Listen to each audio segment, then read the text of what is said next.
আলাইকুম সম্মানিত গাইস, কেমন আছেন আপনারা? আমরা যে আরবি কোরআন শরীফ পড়ি, আরবি হরফ হচ্ছে 29টি হরফের মধ্যে 8টি হরফে কখনো আকার হবে না। পুরা কোরআনুল কারিমের মধ্যে যেখানেই এই 8টি হরফ আছে, এর সঙ্গে জবর থাকলে কখনো তার উচ্চারণ আকার হবে না। হরফ 8টি হচ্ছে সদ, দদ, ত, জ, গইন, খ, কফ, র। 8 হরফে, এই 8টি হরফে কখনো আকার হবে না। আর পুরা কোরআন শরীফের মধ্যে প্রতিটি উচ্চারণে কখনো একার হবে না। কোরআন শরীফে কখনো একার হবে না। আপনার আকার, ইশিকার, হুস্যুকার, একার কখনো হবে না।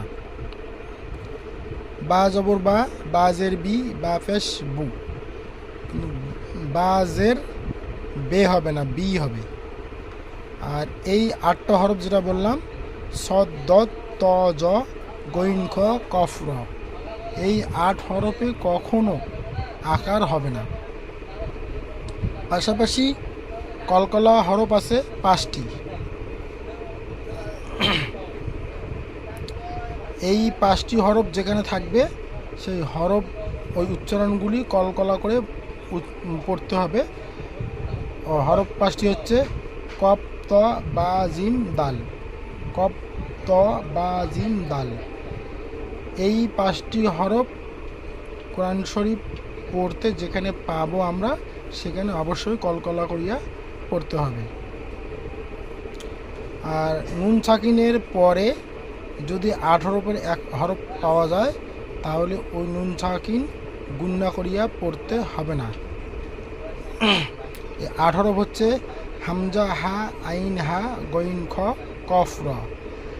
হামজা, হা, আইন, হা, গইন, খ, কফ, র।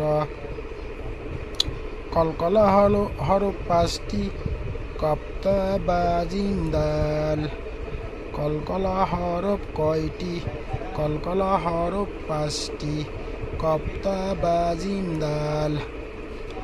8 হরফে কখনো আকার হবে না। সদ, ত, জ, গইন, খ, কফ, র। সম্মানিত গাইস, আমি এই বিষয়গুলি যতটুকু জানি সেটুকু পড়লাম। এর মধ্যে হয়তো ভুলভ্রান্তি হইতেও পারে। আমি সবেমাত্র কোরআনুল কারিমের শিক্ষা গ্রহণ করতেছি।